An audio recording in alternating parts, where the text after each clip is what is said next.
Hi everyone, welcome to NefisTV. With only 3 ingredients, these cookies are so simple to prepare and so delicious.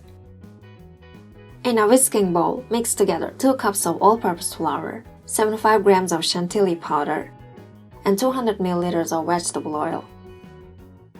Then mix until the dough just comes together.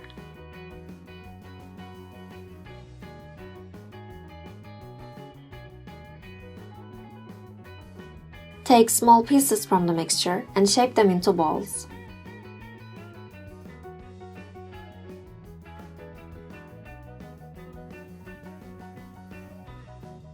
Place on a parchment paper-lined oven tray. Bake in an oven preheated at 180 degrees about 20 minutes. 3-ingredient cookies are ready. Dust with icing sugar and serve. Hope you enjoy!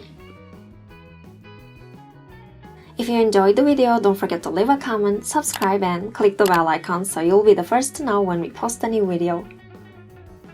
Thanks for watching!